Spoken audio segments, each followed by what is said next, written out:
Good morning, everybody. I'm Richard Sagala from Montreal, Canada. Oh, Monsieur Morin, bonne journée. Mike's teacher. So, this morning we will be talking about the importance of logo and closure types on consumer expectation, price perception, and willingness to purchase wines in Canada. And see if we will see some kind of alignment from eco-labeling and type of closure. We have seen in the literature that the eco-consciousness has been increasing worldwide, right?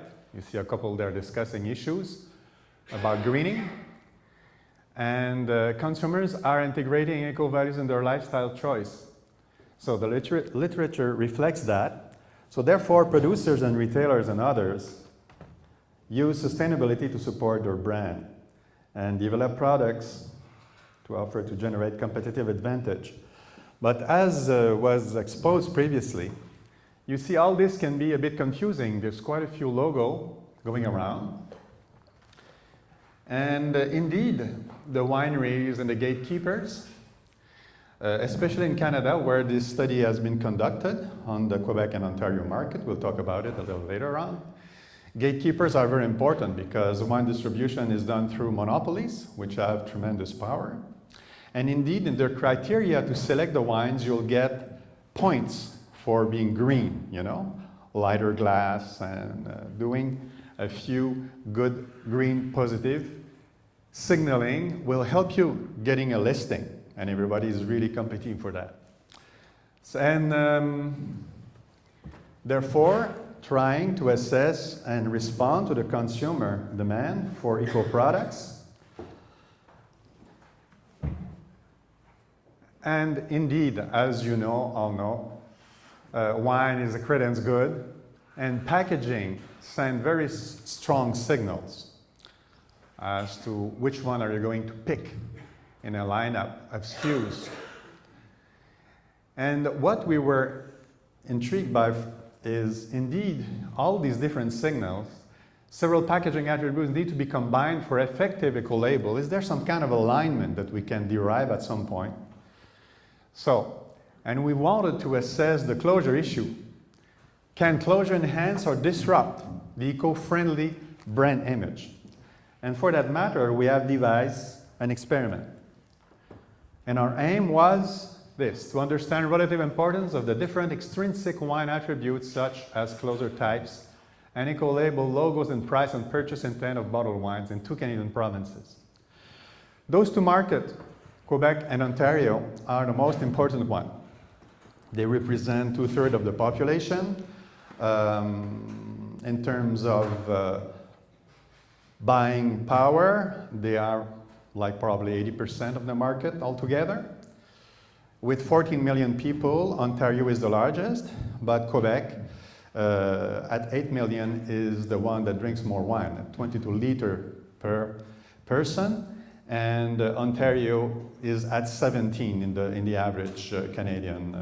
So there's room to grow, and this is why Vinexpo has identified Canada as one of the few expanding market which still has room to improve and increase its wine drinking habit. Culturally speaking, they are very different. Ontario is more English.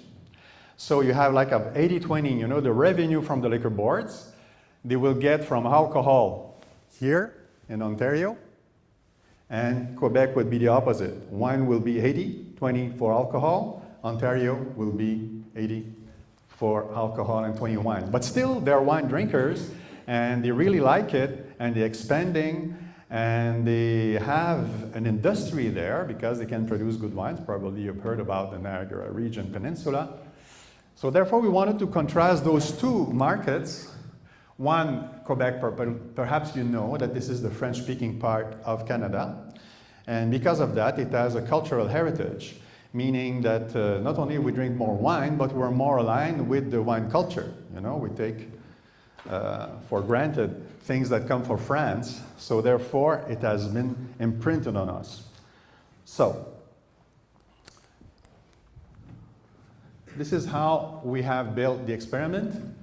And data was gathered via web panel French supplier, and you see both 300 people basically got interviewed, and although not exactly the same, they're not dissimilar when you look at the composition. At the bottom left, when you look at wine consumption more than once a week, you can see that Quebec reflects this habit of drinking more wine more often. So there's a question of intensity, of usage. And you see that on Ontario, it's a little less.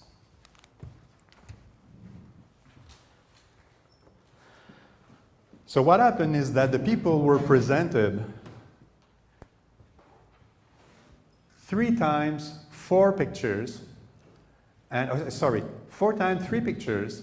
The picture, imagine this bottle, which is now presumably sealed, finished with a natural cork, and these 4 situations. One is no claim, the second bottle on the piece of paper would be USDA, then Demeter for biodynamic, and 100% eco-friendly.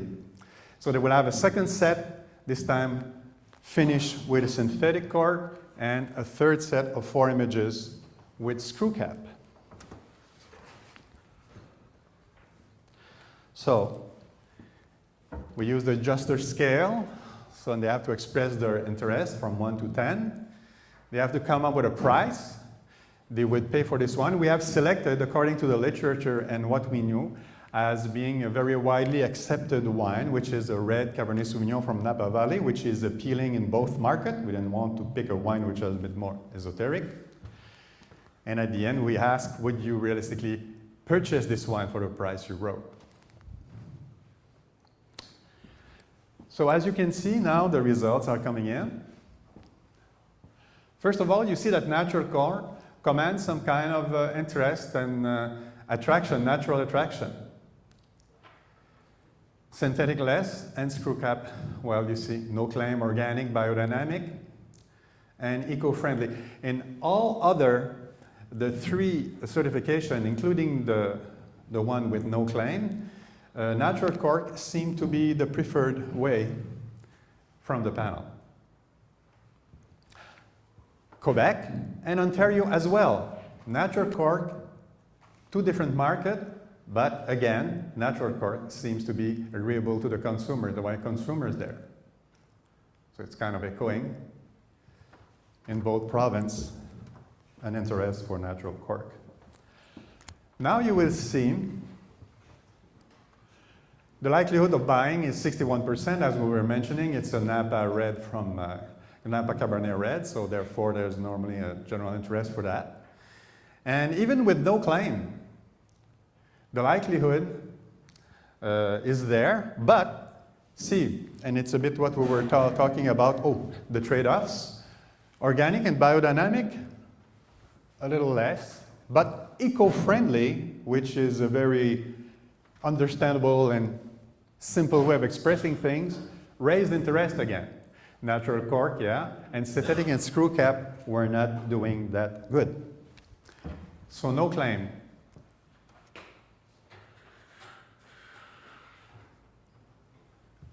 The average was $15.53, if I remember correctly, for the price.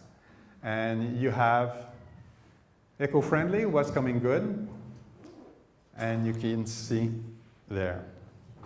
So look here, it's a little more expressive. So the price, $15.53, eco-friendly, they would get a premium, natural cork as well, negative for some of them, and no claim.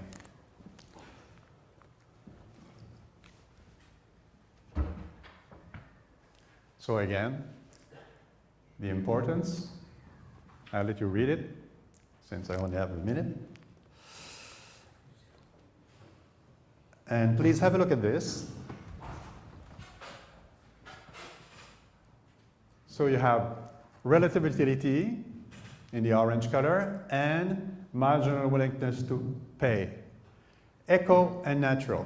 But I would like to continue and say that our conclusion, though, doesn't point that there was synergy between cork and the labeling, even if it was phrased eco friendly. So Canadians did not display a greater interest in bottles carrying eco-friendly claims. Even if they have marginally valued some of it, claims which includes words as eco-environmental friendly seems to be easier to understand. That was a key. And are more meaningful and appealing than organic or biodynamic because, as we've seen in the previous presentation, this is a bit confusing as for the criteria used behind, hidden behind these words. And they're most likely to buy and would pay more for wines with natural cork compared to the same bottle with synthetic or screw caps. Closure and eco claims were not perceived having a combined utility to respondents. Closure do not enhance or disrupt the brand image. And as for cork, they were not seeing in the cork the natural aspect of it, but more status and aesthetic finish touch of quality to the product they were about to buy. So thank you for your attention.